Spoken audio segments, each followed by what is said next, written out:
تصور کریں ایک ایسا ملک جو کاغذ پر متحد ہو مگر حقیقت میں اندر سے ٹوٹ رہا ہو، ایک آئین جسے سب مقدس کہتے ہوں مگر ہر گروہ اپنی مرضی سے بڑھتا ہو، اور اس سب کے بیچ ایک آدمی جو نہ کوئی جنگی جنرل ہے نہ کوئی انقلابی خطیب بلکہ ایک وکیل ہے جو الفاظ، قانون اور دلیل پر یقین رکھتا ہے۔ یہ ہے ابراہم لنکن کی کہانی، مگر وہ لنکن نہیں جو ہمیں نصابی کتابوں میں دکھایا جاتا ہے، بلکہ وہ انسان جو شکوک، خوف اور تضادات کے ساتھ جیتا رہا۔ ابراہم لنکن 1809 میں کنیٹیکی کے قریب علاقے میں پیدا ہوا، ایک ایسے امریکہ میں جو ابھی خود یہ فیصلہ نہیں کر پایا تھا کہ وہ ایک قوم ہے یا صرف ریاستوں کا ڈھیلا ڈھالا اتحاد۔ اس کے ارد گرد کی دنیا میں غلامی ایک عام حقیقت تھی، مگر ساتھ ہی ساتھ آزادی کے دعوے بھی بلند تھے۔ یہ تضاد لنکن کے ماحول کا حصہ تھا اور لاشعوری طور پر اس کی سوچ میں سرائیت کرتا چلا گیا۔ اس کا خاندان غریب تھا، زمین کے تنازعات تھے، مستقل نقل مکانی تھی اور زندگی میں کسی قسم کا استحکام نہیں تھا۔ لنکن کے بچپن کا سب سے بڑا صدمہ اس کی ماں کی موت تھی۔ صرف 9 برس کی عمر میں جب اس کی ماں ملک سکنس کی وجہ سے دنیا سے چلی گئی تو یہ محض ایک ذاتی نقصان نہیں تھا، بلکہ اس کے اندر ایک مستقل خاموشی نے جنم لیا۔ اس عمر میں بچہ جذباتی تحفظ تلاش کرتا ہے، مگر لنکن کو ذمہ داری ملی، مشقت ملی اور وقت سے پہلے بالغ ہونے کا بوجھ ملا۔ یہی وجہ ہے کہ بعد کی زندگی میں وہ ایک جذباتی انسان نہیں بلکہ گہرے تجزیے والا، اندر ہی اندر سب کچھ برداشت کرنے والا شخص بن گیا۔ اس کی تعلیم کبھی باقاعدہ نہیں رہی، اسکول چند مہینوں سے زیادہ نہ چل سکا، مگر کتابوں سے اس کا رشتہ غیر معمولی تھا۔ وہ میلوں پیدل چل کر کتابیں ادھار لاتا، راتوں کو لکڑی کی روشنی میں پڑھتا اور خود کو خود ہی تشکیل دیتا گیا۔ تاریخ، قانون، منطق، یہ سب اس کے ذہن میں خاموشی سے جمع ہوتے رہے۔ یہی سیلف ایجوکیشن بعد میں اس کی سب سے بڑی طاقت بنی۔ جوانی میں لنکن نے ہر وہ کام کیا جو ایک عام غریب امریکن کر سکتا تھا۔ لکڑیاں کاٹی، کھیتوں میں کام کیا، دکان چلائی، پوسٹ ماسٹر بنا اور یہاں تک کہ کشتی لڑی تاکہ پیسے کمائے جا سکے۔ اس کا جسم لمبا اور طاقتور تھا، مگر اصل طاقت اس کی برداشت اور مشاہدہ کرنے کی صلاحیت تھی۔ وہ بولنے سے زیادہ سننے والا انسان تھا اور یہی عادت اسے دوسروں سے مختلف بناتی تھی۔ نیو سیلم میں رہتے ہوئے اس کی شخصیت نکھرنے لگی۔ لوگ اس کی ایمانداری، اس کے انصاف کے احساس اور اس کی خاموش ذہانت کو پہچاننے لگے۔ یہی وہ مقام تھا جہاں اس نے پہلی بار سیاست اور عوامی زندگی کو قریب سے دیکھا۔ مگر اس وقت بھی وہ کوئی انقلابی نہیں تھا، بلکہ ایک ایسا شخص تھا جو نظام کے اندر رہ کر چیزوں کو سمجھنا چاہتا تھا۔ قانون اس کی زندگی میں محض ایک پیشہ نہیں تھا، بلکہ ایک نظام، ایک ڈھانچہ تھا۔ ایک ایسی دنیا میں جہاں سب کچھ غیر یقینی ہو، قانون اسے ترتیب کا احساس دیتا تھا۔ اس نے قانون خود پڑھا، بلیک سٹون آئین، فیڈرلسٹ پیپر اور بانیان امریکہ کی تحریریں اس کے استاد تھے۔ جب وہ وکیل بنا تو اس نے جلد سمجھ لیا کہ انصاف ہمیشہ مثالی نہیں ہوتا بلکہ اکثر سمجھوتوں سے بنتا ہے۔ سیاست میں اس کا داخلہ بھی اسی توازن کے ساتھ ہوا۔ وز پارٹی کے ساتھ اس نے انفراسٹرکچر، معیشت، سڑکوں اور ترقی کی بات کی۔ غلامی کے مسئلے پر وہ جان بوجھ کر محتاط رہا۔ وہ غلامی کو اخلاقی طور پر غلط سمجھتا تھا، مگر وہ اس سے بھی زیادہ اس بات سے ڈرتا تھا کہ اگر وفاق نے ریاستوں کے حقوق پامال کیے تو پورا آئینی ڈھانچہ ٹوٹ جائے گا۔ یہی خوف اسے اس وقت کھل کر بولنے سے روکے رکھتا تھا۔ ذاتی زندگی میں بھی لنکن کو مسلسل نقصان اٹھانا پڑا۔ این رٹلج کی موت نے اسے گہرے ذہنی صدمے میں مبتلا کر دیا۔ بعد میں شادی کے بعد بھی 4 میں سے 3 بچوں کا مر جانا اور ایک ذہنی دباؤ کا شکار بیوی، یہ سب اس کے اندر ایک مستقل اداسی پیدا کرتا چلا گیا۔ یہی ذاتی دکھ اسے دوسروں کے دکھ کو سمجھنے کے قابل بناتا گیا۔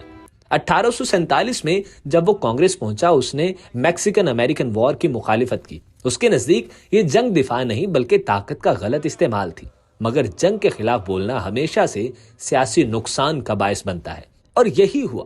وہ غیر مقبول ہو گیا، سیاسی طور پر تنہا پڑ گیا اور آخر کار واپس وکالت کی دنیا میں چلا گیا۔ یہاں ایک فیصلہ کن موڑ آیا۔ اگر 1854 میں کینسس نبراسکا ایکٹ منظور نہ ہوتا تو شاید لنکن کبھی قومی سیاست میں واپس نہ آتا۔ اس قانون نے میزری کمپرومائز کو ختم کر دیا اور غلامی کا فیصلہ عوام پر چھوڑ دیا۔ بظاہر یہ جمہوریت تھی، مگر حقیقت میں یہ تشدد، تقسیم اور خانہ جنگی کی بنیاد بن گئی۔ لنکن نے پہلی بار محسوس کیا کہ خاموشی اب جرم بن چکی ہے۔ یہاں سے اس کی زبان بدلی، اس کے الفاظ میں اخلاقی وزن آیا۔ وہ مکمل ایبولیشنسٹ نہیں بنا، مگر اس نے غلامی کے پھیلاؤ کی کھل کر مخالفت کی۔ Slavery was not merely a moral evil, it was a poison that was hollowing out the very claims of American democracy. چاہتا تھا کہ غلامی کو روکا جائے تاکہ وقت کے ساتھ وہ خود ختم ہو جائے۔ 1858 میں اسٹیفن ڈگلس کے ساتھ ہونے والے مباحثے دراصل غلامی سے زیادہ آئین، ریاستوں کے حقوق اور قوم کے مستقبل پر تھے۔ ہاؤس ڈیوائیڈڈ والی تقریر کوئی جذباتی نعرہ نہیں تھا بلکہ ایک قانونی اور تاریخی وارننگ تھی۔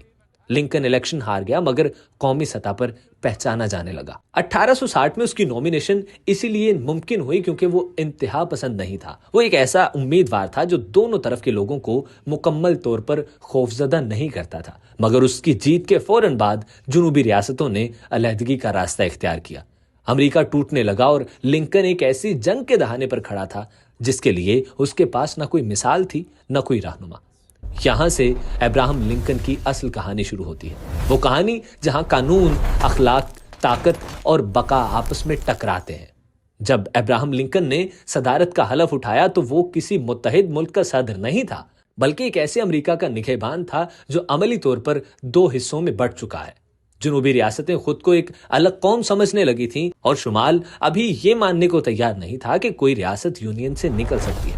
لنکن کے سامنے سب سے پہلا سوال یہی تھا کہ کیا امریکہ ایک مستقل قوم ہے یا محض ایک والنٹری کانٹریکٹ ہے جسے جب چاہو توڑا جا سکتا ہے۔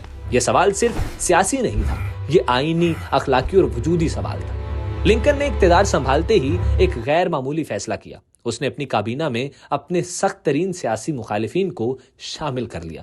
ولیم سیورڈ، سالمن چیز، ایڈورڈ بیٹس، یہ سب وہ لوگ تھے جو کبھی لنکن کو کمتر سمجھتے تھے، مگر لنکن کو شخصی انا سے زیادہ ریاست کی فکر تھی۔ وہ جانتا تھا کہ بحران کے وقت یس مین نہیں بلکہ اختلاف کرنے والے دماغ چاہیے۔ یہ فیصلہ بظاہر کمزوری لگتا تھا مگر بعد میں یہی اس کی سب سے بڑی طاقت ثابت ہوا۔ جنگ کے آغاز میں سب سے زیادہ بدعنوانی وار ڈپارٹمنٹ میں تھی۔ ٹھیکے، اسلحے، وردیاں، خوراک، ہر چیز میں لوٹ مار جاری تھی۔ لنکن نے سائمن کیمرون کو ہٹا کر ایڈورڈ اسٹیٹن کو وار ڈپارٹمنٹ کا سربراہ بنایا۔ اسٹیٹن سخت مزاج، بد دماغ مگر بے حد ایماندار تھا۔ اس نے پورے وار ڈپارٹمنٹ کو سینٹرلائزڈ کیا، آڈٹ شروع کی، جعلی ٹھیکے منسوخ کیے اور حکومت کو آج کے حساب سے اربوں ڈالر بچائے۔ یہی وہ لمحہ تھا جب لنکن نے یہ ثابت کیا کہ وہ صرف تقریری لیڈر نہیں بلکہ پریکٹیکل ایڈمنسٹریٹر بھی ہے۔ اسی دوران جنوبی ریاستوں کی علیحدگی کے اسباب پر بحث شدت اختیار کر گئی۔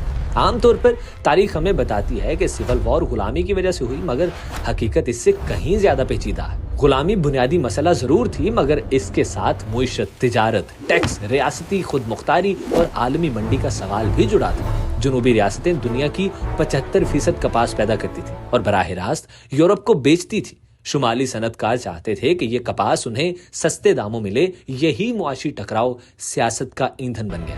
لنکن خود بھی شروع میں جنگ کو غلامی کے خاتمے کی جنگ نہیں بنانا چاہتا تھا، اس کی اولین ترجیح یونین کو بچانا تھی۔